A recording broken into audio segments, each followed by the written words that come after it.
The Murder Scene podcast is a show that may contain graphic descriptions of violent acts, including those of a sexual nature and bad language. If you feel you may be adversely affected by such content, please do not listen. Listener discretion is strongly advised, not intended for children. Hello and welcome to The Murder Scene, a podcast where we delve into the darker side of human nature to explore murders, missing persons, cold cases, serial killers, and all manner of strange, mysterious happenings that fall into the case file marked true crime. I'm your host, Alex. So, hop into the back of my creepy white van filled with grey tarps and duct tape and let's go!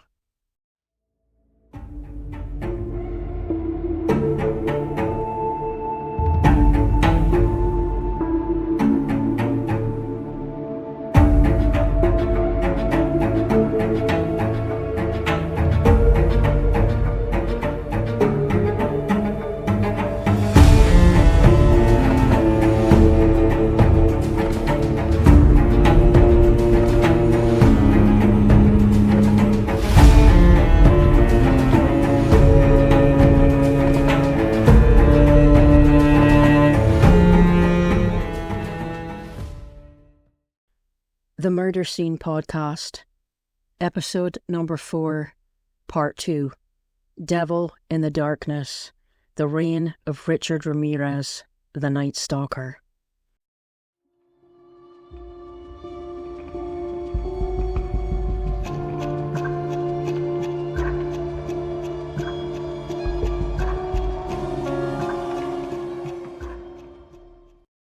Once the Night Stalker had done with her, Sakina unbound her little boy, hoping he could make it to a neighbour's home to alert the authorities.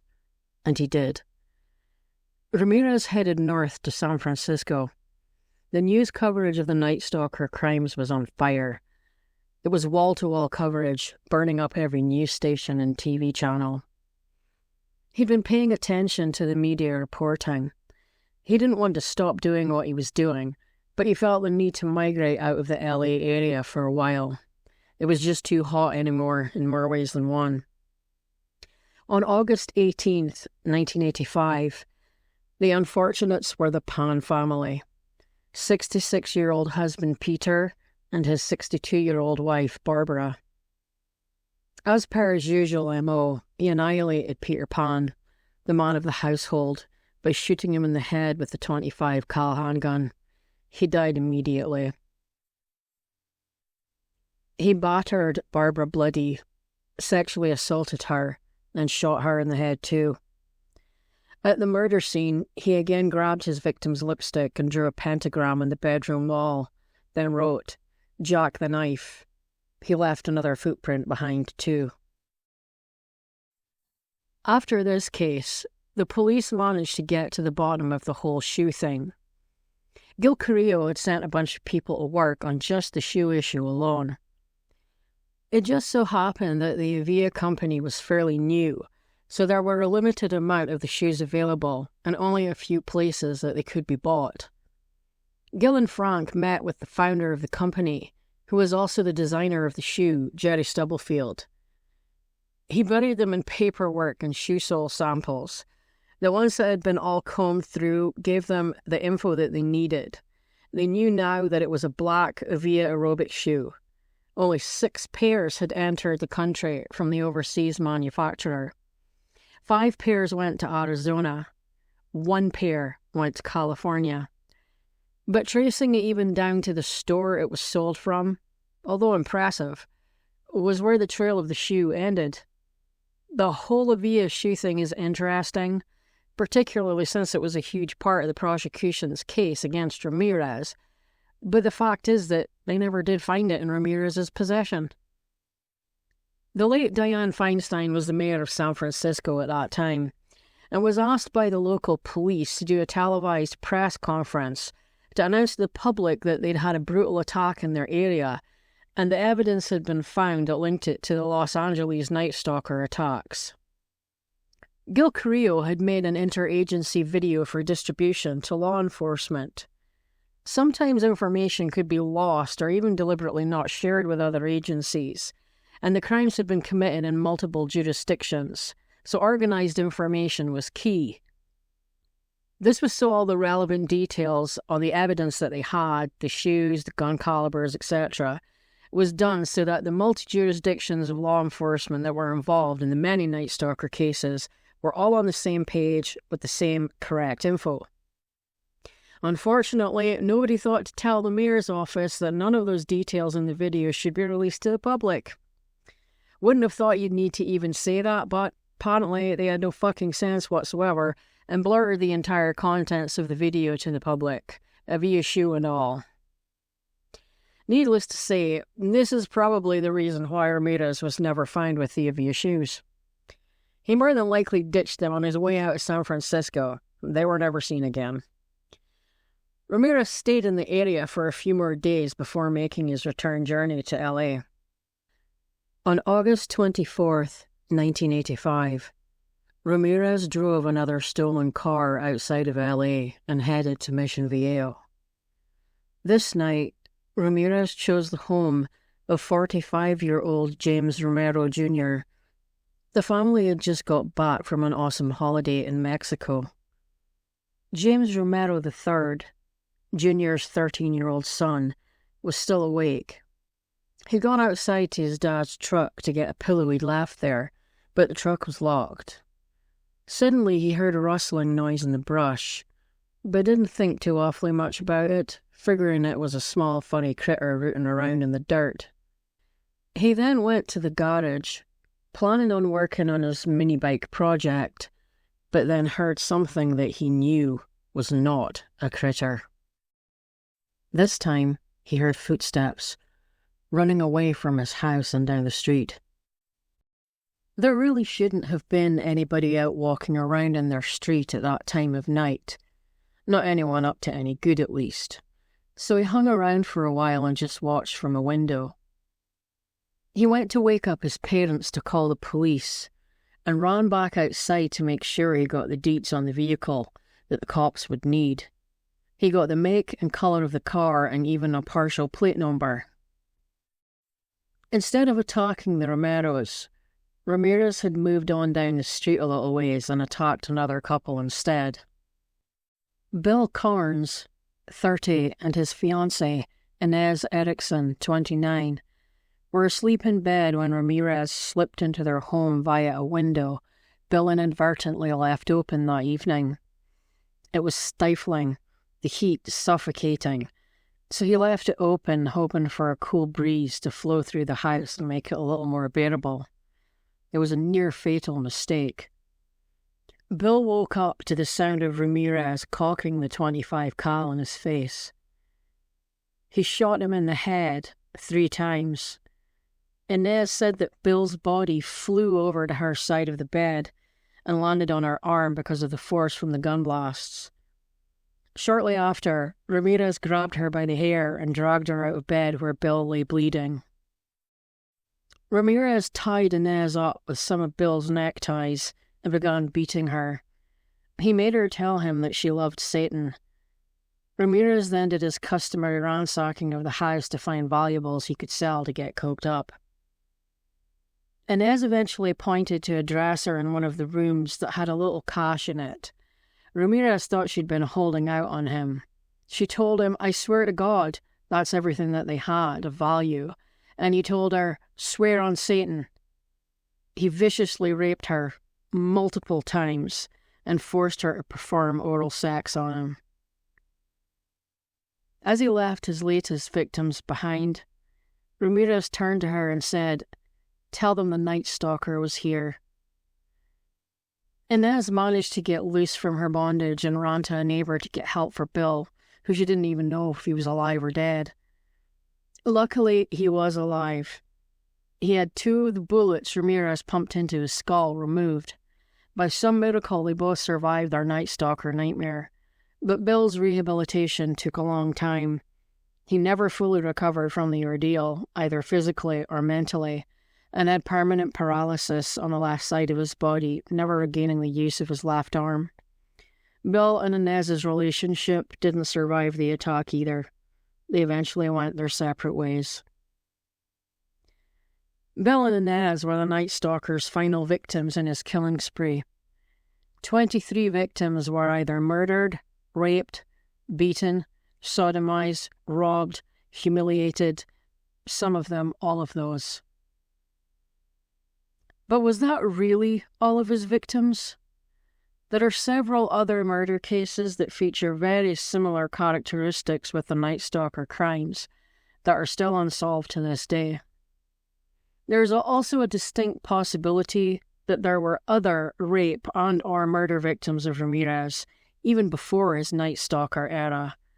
I think that with the advent of such massive interest in true crime and cold cases in particular, that we might see additional crimes attributed to Ramirez in the future.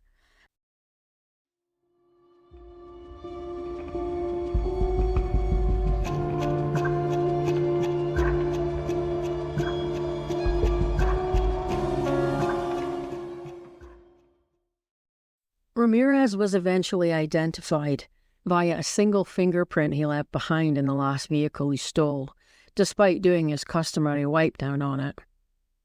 He left one print behind on the rearview mirror. He was in the system for a string of traffic and drug violations, and the print matched.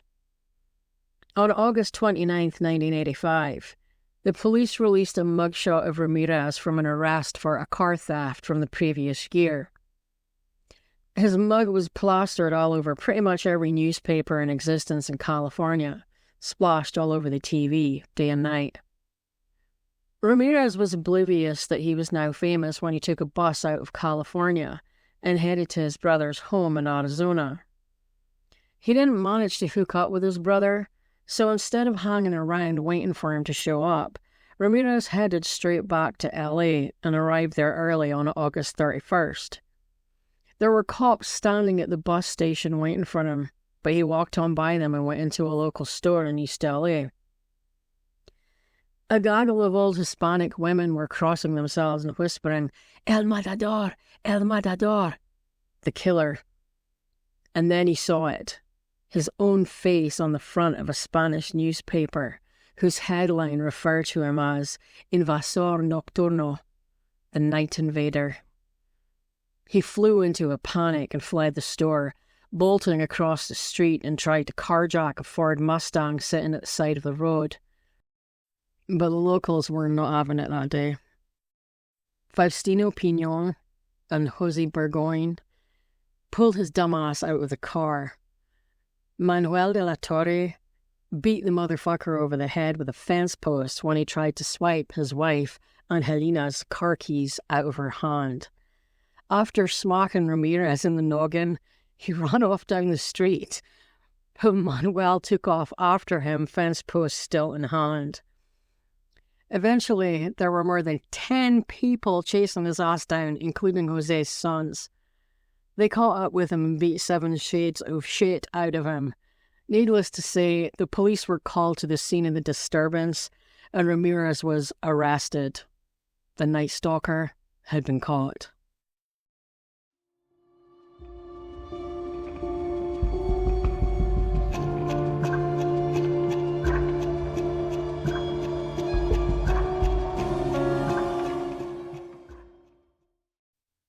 During the court appearances and trial phase of the Night Stalker aftermath, all sorts of shenanigans went on. A court hearing during the trial preliminaries gave us the iconic footage and photographs of Ramirez smiling ear to ear, with his hand raised, showing a pentagram drawn in his palm. In the video footage, we can hear him yell, "Hail Satan." A few days later, the LA Times ran a story that claimed some staff at the jail Ramirez was being held in said that they'd overheard a conversation between Ramirez and another inmate where he was planning the murder of the prosecutor in the courtroom with a smuggled firearm. Okay. A metal detector was installed at the court and everybody entering the courthouse was searched thoroughly before being allowed entry. There were all sorts of nutty tarts running around declaring their undying love for Ramirez too, saying how cute he was and how sexy he was and he's oh so handsome. Yeah, let me know how fucking sexy you think he is when he's standing over you in your bed at 3 a.m, about to give you a Joker grin with your own butcher knife. Just saying. Besides all the sideshow goings on, something much darker happened too. On August 14th, 1988, the juror, Phyllis Singletary, did not show up for jury duty that day. The jury was shocked to find out that she'd been found murdered in her own apartment that same day. They were afraid that Ramirez had been involved in this shooting death, and that maybe it wouldn't be the last. But Ramirez was not involved in Singletary's death. It was the result of a domestic situation. She was murdered by her boyfriend, who killed himself with the same gun in a hotel room later on. The trial was long, took over a year, but on September 20th, 1989, Ramirez was convicted on all 43 charges levied against him. 13 counts of first-degree murder, 5 counts of attempted murder, 11 counts of sexual assault, and 14 counts of burglary. He was given 19 death sentences for his long reign of terror that stretched from San Francisco to LA and beyond. After his sentencing, a reporter outside the courthouse asked him what he thought about the death sentence he'd just been given, and he replied, "A big deal. Death always went with the territory. See you in Disneyland." Big deal. Death always went with the territory. I'll see you in Disneyland. It's always bothered me a little bit what he meant by this exactly. I have to say that when I see something like that quote, and then I remember his last murder victim was named Peter Pan, the conspiracy nut compartment in my brain just lights up like a pinball machine and goes, OMFG, that's got to mean something. Peter Pan, Disney, you know? The quote always seemed profound to me, but after watching most of the footage that there is of Ramirez that's out there to see, he didn't really seem all that deep to me. Most of the footage reinforces to me that he might have been fed that line by somebody else. Unless, of course, there's some sort of dissociative identity disorder situation going on there. I actually expected a man who was full of darkly meaningful things to say, thought-provoking things, like Damien Eccles, one of the West Memphis Three. He's a really interesting guy. Very interesting. He does say thought-provoking, interesting things. Ramirez, well, not so much. Like I said in the first part of this double episode, some of the footage of Ramirez is like watching a bashful teenage boy blushing and giggling when asked a question about sex and violence. And I find it very difficult to reconcile that footage with the crimes that he committed. It's quite bizarre and disturbing to watch. And if you couple that with the Disneyland quote that seems so intellectually complex and layered with meaning, at least on the surface, it makes you think. And I'm not saying that I don't think Ramirez was the Night Stalker. I'm not saying that at all. I'm not really saying anything. I'm just stating my observations. It is what it is. Although he was sentenced to die in the gas chamber in California's death row, Ramirez never made it there. In 2013, after 28 years in prison since his arrest, he died from complications caused by B-cell lymphoma, a type of cancer. During his prison time, he'd also suffered the effects of his past drug abuse and had a persistent viral hepatitis C infection, which probably contributed to his death at just 53 years old. I was going to touch on the Church of Satan link to Ramirez as well. But since he wasn't really involved with it in the context of being a member or anything like that, I'm going to do a full episode on the Church of Satan itself, because I think it's a subject that y'all might be interested in. But I will, of course, be mentioning Ramirez, since there was at least correspondence between Church of Satan members after his arrest, and his trial was attended by Zena LaVey, daughter of the church's founder, Anton LaVey. I've also got a book written by a Church of Satan member who corresponded for a decade with Ramirez in prison. There's lots to talk about there, so look for that in the near future. One last item. I highly recommend watching the Netflix documentary I used as part of my research here, Night Stalker, The Hunt for a Serial Killer. I've watched it multiple times. It's riveting.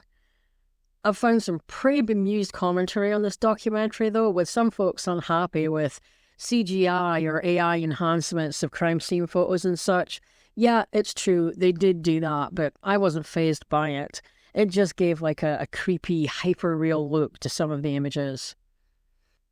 There are also a school of people who are a little skeptical about Gil Carrillo's account of the Night Stalker events. And I have to give you full disclosure here and admit that I'm a bit of a Gil Carrillo fangirl. I think he's las rodillas de la abeja, the bee's knees. And Salerno is cool AF too. A pair of real, old-school, true detectives, the like of which are much rarer today than during the LA Night Stalker era. And I have to be honest with you, I'm in no way, shape, or form what you would call a cop fan. But with the Night Stalker case, and Frank Salerno's genius figuring out that it was the Hillside Stranglers and not Strangler, and bringing Buono and Bianchi to justice, there's just something magical to me about this Salerno and Carrillo partnership. But do yourself a favour, watch it if you've not seen it yet. You will not be sorry.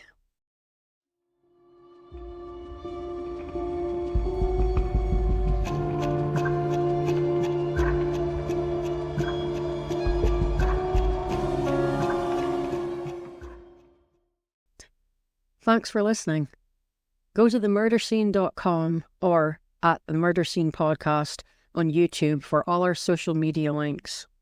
For a full list of research sources and credits, please see the show notes below if you're listening to a podcast, or see the end credits if you're watching a video. See you next week.